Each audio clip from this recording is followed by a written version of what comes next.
Hello दोस्तों, I hope आप सब अच्छे होंगे।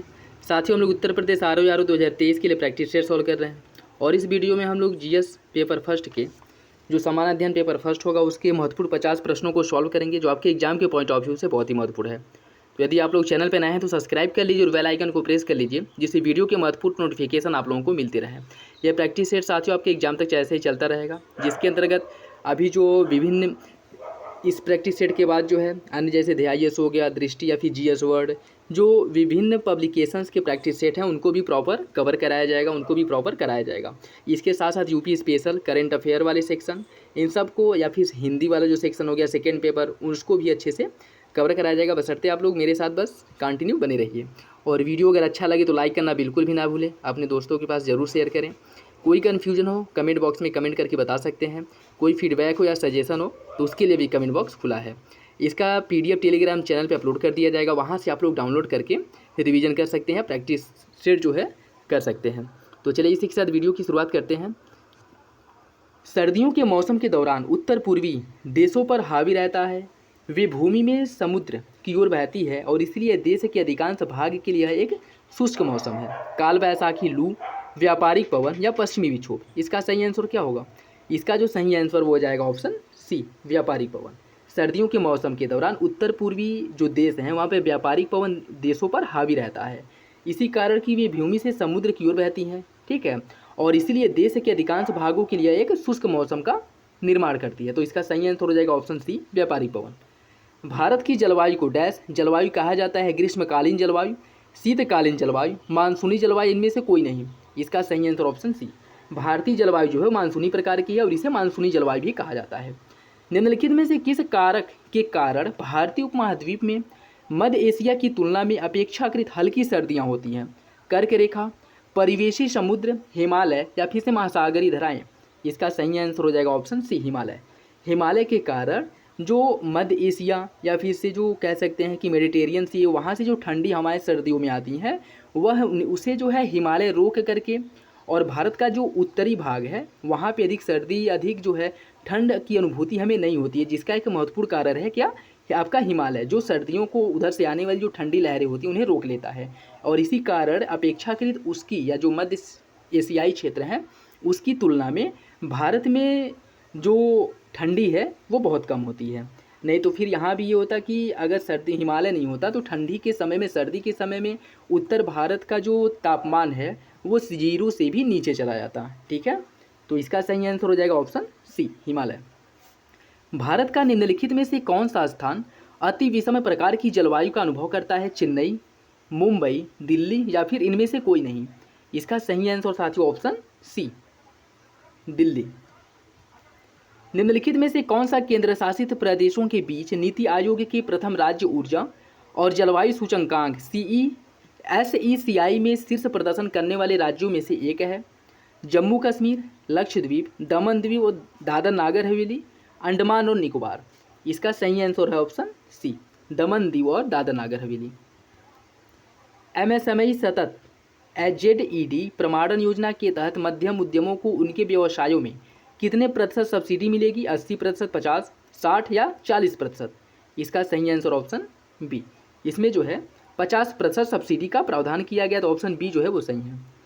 विधायी मामलों में दोनों सदनों लोकसभा और राज्यसभा को किस मामले को या किस विधेयक को छोड़ करके लगभग सभी दोनों की शक्तियाँ समान होती हैं? धन विधेयक, संविधान संशोधन विधेयक, संशोधन या संविधान में कुछ करना हो या संशोधन विधेयक हो गया, या फिर समेकन, किस मामले को छोड़ करके लोकसभा और राज्यसभा इन दोनों की शक्तियां समान होती है? तो इसका सही आंसर हो जाएगा ऑप्शन ए, धन विधेयक को छोड़ करके लगभग लोकसभा और राज्यसभा इन दोनों की शक्तियां समान होती हैं। तो सही आंसर हो जाएगा ऑप्शन ए। विजयनगर की प्रचलित परंपराओं के अनुसार राय विजयनगर के शासकों को कहा जाता था? प्रजापति, अश्वपति, मेघपति या फिर नरपति? इसका सही आंसर क्या है? इसका सही आंसर हो जाएगा ऑप्शन डी, इन्हें नरपति के नाम से या नरपति के टाइटल से संबोधित किया जाता था। तो सही आंसर हो जाएगा ऑप्शन डी। निम्नलिखित में से कौन सा शिव मंदिर चोल शासकों के संरक्षण में नहीं बनाया गया था? नटराज मंदिर जो चिदम्बरम में स्थित है, गुडेश्वर मंदिर जो सिन्नार में स्थित है, पल्लईवनाथर मंदिर जो तंजावुर में है, या फिर बृहदेश्वर मंदिर जो गंगईकोंड चोलपुरम में है? आपको बताना है किस मंदिर का निर्माण चोल शासकों के संरक्षण में नहीं किया गया था। इसका जो सही आंसर साथियों वो हो जाएगा ऑप्शन बी, गोडेश्वर मंदिर सिन्नार जो आपके महाराष्ट्र में है। इसका निर्माण चोल शासकों के संरक्षण में नहीं हुआ था। इसका निर्माण यादव वंश के जो यादव कुल था उन शासकों के संरक्षण में गोडेश्वर मंदिर जो आपके महाराष्ट्र के सिन्नार में है इसका निर्माण किया गया था। जबकि यानी तीनों मंदिर चोल शासकों के संरक्षण में बनाए गए थे। इंपॉर्टेंट है, याद रखिएगा। प्राचीन इतिहास में अंडा के ऊपर हर्मिका थी, एक बालकनी जैसी संरचना जो देवताओं के निवास का प्रतिनिधित्व करती थी। हर्मिका से एक मस्तूल निकलता था जिसे डैश क्या कहा जाता था, स्तूप, जातक, यष्ट या फिर छत्री। इसका सही आंसर क्या होगा? इसका सही आंसर हो जाएगा ऑप्शन सी, उसे यष्टि कहा जाता था। ऑप्शन सी जो है वो सही है। 6ठी शताब्दी ईसा पूर्व में जैन और बौद्ध ग्रंथों में कितने महाजनपदों का उल्लेख किया गया है? 12, 16, 20 या फिर 24। इसका सही आंसर है ऑप्शन बी, 16 महाजनपदों का उल्लेख किया गया है।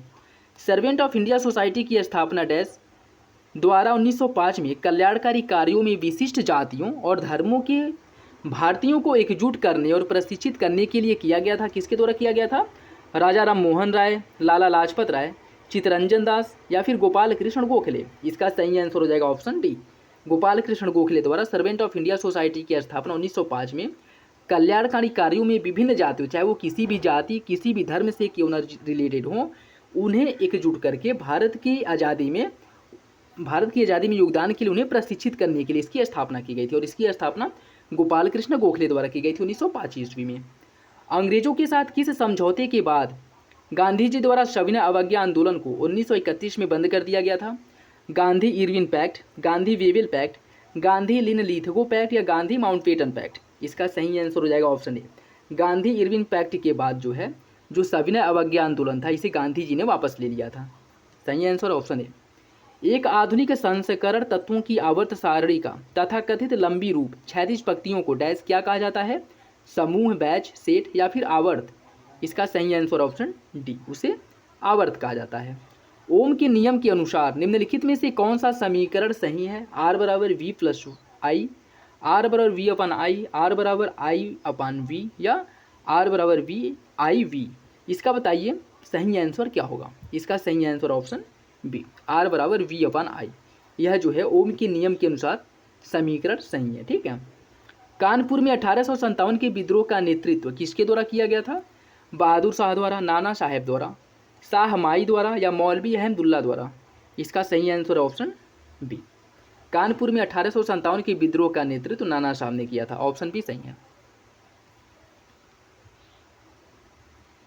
निम्नलिखित में से कौन मानव शरीर की सबसे छोटी हड्डी है? स्कैपुला, स्टैपिज, कोक्सल हड्डियां या फिर फीमर। इसका सही आंसर ऑप्शन बी, आपका स्टैपिज जो कान में पाई जाती है, कान की हड्डी है और यह शरीर की सबसे छोटी हड्डी है। निम्नलिखित में से कौन सी धातु सबसे अधिक तन्य होती है अर्थात लचीली होती है? चांदी, सोना, एल्यूमिनियम या इनमें से कोई नहीं। इसका सही आंसर ऑप्शन बी, सोना सबसे तन्य होता है। अच्छा ये बताइए इसे कठोर करने के लिए इसमें एक धातु मिलाई जाती है, तो इसमें कौन सी धातु मिलाई जाती है? कमेंट बॉक्स में आप लोग बताइएगा। ठीक है। भारत का प्रसिद्ध स्वर्णिम चतुर्भुज सुपर हाईवे निम्नलिखित में से किस प्रमुख शहर को नहीं जोड़ता है?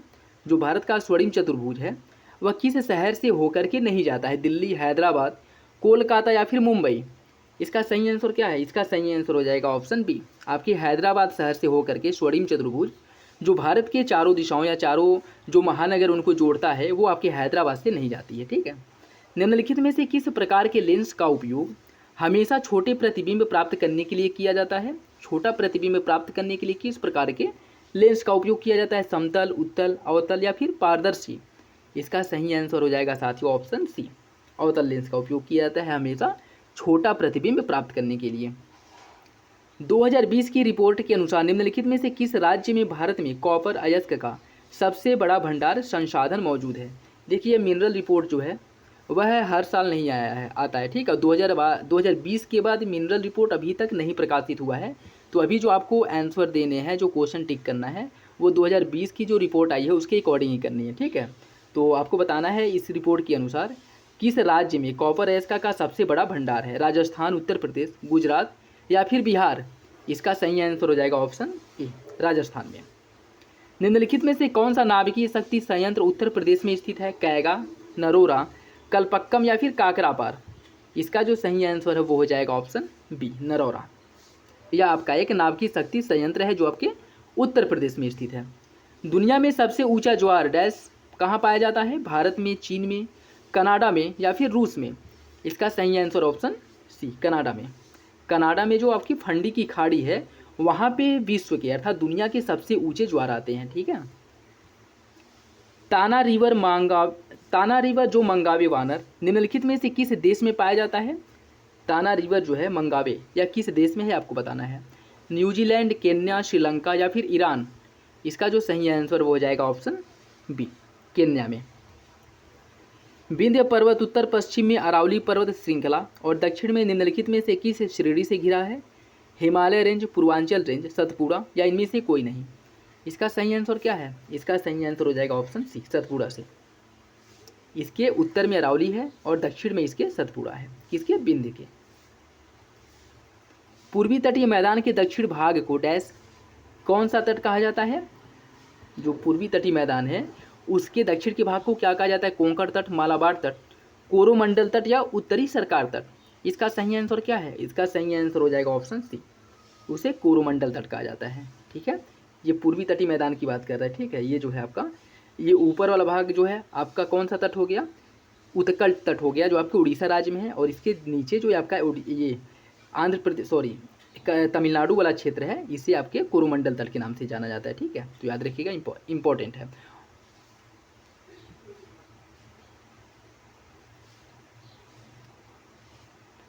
भारत का सबसे उत्तरी अक्षांश क्या है? 97 degree 25 minute north, 37 degree 6 minute north, 68 degree 7 minute north या 82 डिग्री 32 मिनट नॉर्थ? बताइए इसका सही आंसर क्या होगा? इसका सही answer option B, 37 degree 6 minute north. यह भारत का सबसे उत्तरी अक्षांश है। विभिन्न स्तरों पर रहने वाली विभिन्न प्रजातियों के ऊर्ध्वाधर वितरण को डैश क्या कहा जाता है? चरमोत्कर्ष, अनुत्क्रम, पुरोगामी या स्तर विन्यास? इसका सही आंसर हो जाएगा ऑप्शन बी, अनुक्रम। नेक्स्ट देखिए, डैश रुई के समान दिखाई देने वाले वे आमतौर पर 4000 से 7000 मीटर की ऊंचाई पर बनते हैं। इस बादल को क्या कहा जाता है? पछाव मेघ, वर्षा मेघ, स्तरीय मेघ या कपासी मेघ? इसका सही आंसर क्या होगा? इसका जो सही आंसर साथियों वो हो जाएगा ऑप्शन सी, उसे स्तरीय मेघ कहा जाता है, जिसपे ये होता है कि एक के ऊपर एक बादल की अनुभूति होती है। ठीक है, जैसे एक के ऊपर एक बादल ऐसे बने होते हैं उन्हें स्तरीय मेघ बादल कहा जाता है। ठीक है, जो 4000 से 7000 मीटर की ऊंचाई पर बनते हैं। तो ऑप्शन सी जो है वो आपका सही हो जाएगा। एक खाद्य श्रृंखला में विभिन्न बिंदुओं पर ऊर्जा प्रवाह के अनुपात को डैश के रूप में निरूपित किया जाता है? पारिस्थितिकीय क्षमता, पारिस्थितिकीय दक्षता, पारिस्थितिक आत्मसात या इनमें से कोई नहीं? इसका सही आंसर ऑप्शन बी, उसे पारिस्थितिकी दक्षता कहा जाता है। जलीय पारिस्थितिक तंत्र का बायोमास पिरामिड डैश होता है? सीधा पिरामिड, आंशिक सीधा पिरामिड, उल्टा पिरामिड या इनमें से कोई नहीं? जलीय पारिस्थितिक तंत्र का जो बायोमास पिरामिड होता है वो हमेशा उल्टा होता है। ऑप्शन सी सही है। निम्नलिखित में से कौन सा पक्षी अभयारण्य उत्तर प्रदेश में स्थित है? समसपुर पक्षी अभयारण्य, वेदाथंगल पक्षी अभयारण्य, घाट प्रभा पक्षी अभयारण्य या जैकवाड़ी पक्षी अभयारण्य? इसका सही आंसर क्या है? इसका सही आंसर हो जाएगा ऑप्शन ए, समसपुर पक्षी विहार आपके उत्तर प्रदेश में स्थित है। ठीक है, तो इसका सही आंसर ऑप्शन ए हो जाएगा। और ये पूछ ले कि समसपुर पक्षी विहार की स्थापना कब की गई थी? तो इसकी स्थापना 1987 ईस्वी में हुआ था। अच्छा, आप लोग ये बताइए कि समसपुर पक्षी विहार किस जिले में स्थित है? ठीक है, ये बताइएगा कमेंट बॉक्स में। इसकी स्थापना 1987 में की गई थी। पृथ्वी की निम्न में से किस परत में वायुमंडलीय ओजोन परत अधिकतर केंद्रित है? मतलब उसकी जो डेंसिटी है, उसका जो घनत्व है, किस परत में सबसे अधिक पाई जाती है? क्षोभ मंडल, मध्य मंडल, समताप मंडल या फिर वायुमंडल? इसका सही आंसर हो जाएगा ऑप्शन सी, समताप मंडल में। निम्नलिखित में से कौन सा हवाई अड्डा भारत का पहला हवाई अड्डा है जो पूरी तरह से नवीकरणीय ऊर्जा द्वारा संचालित होगा? Wayanad airport, Mumbai airport, Delhi airport या इनमें से कोई नहीं? इसका सही आंसर है ऑप्शन सी, दिल्ली एयरपोर्ट। निम्नलिखित में से कौन भारत में टाइगर रिजर्व नहीं है? काजीरंगा, कान्हा, पेरियार या फिर दाचीगाम? आपको बताना है कौन टाइगर रिजर्व नहीं है। इसका सही आंसर हो जाएगा ऑप्शन सी, दाचीगाम। दाचीगाम किस लिए फेमस है? दाचीगाम मुख्य रूप से हंगुल के लिए फेमस है। ठीक है, जो आपके जम्मू कश्मीर राज्य में स्थित है। ठीक है, काजीरंगा आपके असम में है, पेरियार केरल में है और कान्हा एमपी में है। वनों में वनस्पति की परत जो निम्न वितान के ठीक नीचे होती है डैश, उसे क्या कहा जाता है? Canopy density, shrub layer, herb layer या वन तल। इसका सही आंसर हो जाएगा ऑप्शन बी, उसे श्रब लेयर कहा जाता है। और जो ऊपर वितान लेकर के फैले होते हैं उन्हें कैनोपी डेंसिटी कहा जाता है, ठीक है। और उसके नीचे के क्षेत्र को जो निम्न वितान लेके फैला होता है उसे कहा जाता है श्रब लेयर। ऑप्शन बी हो जाएगा सही। निम्नलिखित में से कौन विशेष रूप से लाल पांडा के लिए राष्ट्रीय उद्यानों में से एक है? नवेगांव राष्ट्रीय उद्यान, पापी कोटा राष्ट्रीय उद्यान, खांगजेंदजोंग राष्ट्रीय उद्यान या इनमें से कोई नहीं। इसका सही आंसर है साथियों ऑप्शन सी, खांगजेंदजोंग राष्ट्रीय उद्यान। यह आपका लाल पांडा के लिए फेमस है, ठीक है।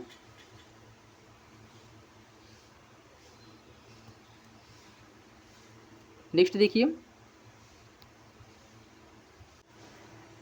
निम्नलिखित में से कौन भारत का सबसे बड़ा राष्ट्रीय उद्यान है? सुंदरवन, हेमिस राष्ट्रीय उद्यान, जिम कॉर्बेट राष्ट्रीय उद्यान या गिर राष्ट्रीय उद्यान। इसका सही आंसर हो जाएगा ऑप्शन बी, हेमिस राष्ट्रीय उद्यान। हाल ही में भारत ने किस देश के साथ चीतों के पुनर्वास के लिए समझौते ज्ञापन पर हस्ताक्षर किया है? तो इसका सही आंसर हो जाएगा ऑप्शन डी, नामीबिया के साथ। ISFR 2021 के अनुसार निम्नलिखित में से किस राज्य में वन क्षेत्र में सबसे अधिक वृद्धि देखी गई है? नागालैंड, तमिलनाडु, मिजोरम या फिर आंध्र प्रदेश। इसका सही आंसर हो जाएगा ऑप्शन ए, नागालैंड में। नेक्स्ट देखिए, दक्षिण पश्चिम पंजाब, हरियाणा, राजस्थान के अर्ध शुष्क क्षेत्रों में किस प्रकार के वन पाए जाते हैं? यहाँ पे पाया जाता है उष्णकटिबंधीय कंटक वन। ऑप्शन सी जो है वो सही हो जाएगा। सागौन, साल, शीशम, हुर्रा, महुआ, आंवला, शेमल, कुसुम और चंदन डैश यह किस प्रकार की प्रमुख प्रजातियां हैं? उष्णकटिबंधीय पर्णपाती, उष्णकटिबंधीय कंटक वन, उष्णकटिबंधीय सदाबहार और अर्ध सदाबहार वन या पर्वतीय वन। इसका सही आंसर हो जाएगा ऑप्शन ए, उष्णकटिबंधीय पर्णपाती वन की वनस्पतियां हैं सागौन, शॉल, शीशम, हुर्रा, महुआ, आंवला, शेमल, कुसुम और चंदन। नेक्स्ट देखिए, सुभाष चंद्र बोस को देश नायक किसने कहा था? लाला लाजपत राय ने, रविंद्रनाथ टैगोर ने, महात्मा गांधी ने या फिर बाल गंगाधर तिलक ने। इन्हें कहा था रविंद्रनाथ टैगोर ने सुभाष चंद्र बोस को देश नायक कहा था। ऑप्शन बी सही है। किस रियासत के खिलाफ अभियान को ऑपरेशन पोलो कूट नाम दिया गया था? कश्मीर, जूनागढ़, हैदराबाद या फिर गोवा। इसका सही आंसर हो जाएगा साथियों ऑप्शन सी, हैदराबाद के खिलाफ जो अभियान किया गया था, हैदराबाद का भारत में विलय के लिए, उसे ऑपरेशन पोलो नाम दिया गया था। ऑप्शन सी जो है वो सही है। भारत में निम्नलिखित में से किस राज्य में सबसे कम लोकसभा सीटें हैं? गोवा, तेलंगाना, सिक्किम या फिर उत्तराखंड। इसका सही आंसर ऑप्शन सी, सिक्किम में जो आपकी लोकसभा सीटें हैं वो सबसे कम है। EFT का पूर्ण रूप क्या है? इस EFT का फुल फॉर्म क्या है? Electronic fund transfer, efficient foreign transfer, effective fund transfer या इलेक्ट्रॉनिक फॉरेन ट्रांसफ़र। इसका सही आंसर हो जाएगा ऑप्शन ए, इलेक्ट्रॉनिक फंड ट्रांसफ़र, ठीक है। तो EFT का जो फुल फॉर्म होता है वो होता है इलेक्ट्रॉनिक फंड ट्रांसफ़र।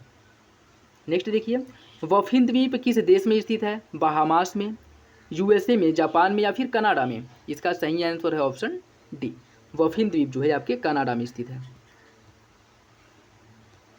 चार्नोबिल नाभिकीय डिजास्टर किस देश में हुआ था? रूस, यूक्रेन, चीन या फिर बेलारूस। यह हाल ही में बहुत ज़्यादा चर्चा में भी था। तो बताइए इसका सही आंसर क्या होगा? इसका सही आंसर ऑप्शन बी, यूक्रेन में। कोणार्क मंदिर निम्न में से किस स्थान पर अवस्थित है? औरंगाबाद, पुरी, शिवपुर या फिर वेल्लूर। इसका सही आंसर क्या है? इसका सही आंसर ऑप्शन बी, पुरी में। पोंगल किस भारतीय राज्य या केंद्र शासित प्रदेश का सांस्कृतिक उत्सव है? असम का, केरल का, तमिलनाडु का या फिर कर्नाटक का। इसका सही आंसर क्या होगा? इसका जो सही आंसर साथियों वो हो जाएगा ऑप्शन सी, तमिलनाडु का। ऑप्शन सी सही है। भारतीय राज्य नागालैंड की आधिकारिक भाषा निम्न में से क्या है? भारतीय अंग्रेजी, हिंदी, आगामी या फिर सिंहली। इसका जो सही आंसर साथियों वो हो जाएगा ऑप्शन ए, नागालैंड की जो आधिकारिक भाषा है वो भारतीय अंग्रेजी है। एक नई संस्था राष्ट्रीय भारत परिवर्तन संस्था के रूप में आयोग का अस्तित्व कब सामने आया था? राष्ट्रीय भारत परिवर्तन संस्था के रूप में यह कब अस्तित्व में आया था? एक नए आयोग के रूप, आयोग जो नया आयोग है जिसका नाम है राष्ट्रीय भारत परिवर्तन संस्था, यह कब आया था आपके अस्तित्व में? आपको बताना है। 1 जनवरी 2015 को, 2 अक्टूबर 2014 को, 15 अगस्त 2015 को या 26 जनवरी 2015 को। इसका सही आंसर क्या है? इसका सही आंसर ऑप्शन है 1 जनवरी 2015 को।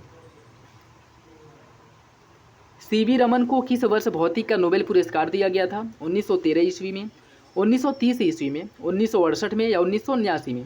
इसका जो सही आंसर वो हो जाएगा ऑप्शन बी, 1930 में। अंतर्राष्ट्रीय महिला दिवस कब मनाया जाता है? 8 मार्च, 14 सितंबर, 2 नवंबर या 1 अक्टूबर? इसका जो सही आंसर हो जाएगा ऑप्शन ए, अंतर्राष्ट्रीय महिला दिवस 8 मार्च को प्रतिवर्ष अंतर्राष्ट्रीय महिला दिवस के रूप में मनाया जाता है। तो ये थे कुछ महत्वपूर्ण प्रश्न जो आपके एग्जाम के पॉइंट ऑफ व्यू से बहुत ही महत्वपूर्ण है। तो यदि आप लोग चैनल पर नए हैं सब्सक्राइब कर लीजिए। वीडियो अगर अच्छा लगे तो लाइक करना बिल्कुल भी ना भूलें और अपने दोस्तों के साथ जरूर शेयर करें। इसका PDF टेलीग्राम चैनल पर अपलोड कर दिया जाएगा। कोई फीडबैक हो, सजेशन हो, कमेंट बॉक्स में दे सकते हैं। चलिए मिलते हैं अगली वीडियो में, तब तक के लिए धन्यवाद। जय हिंद।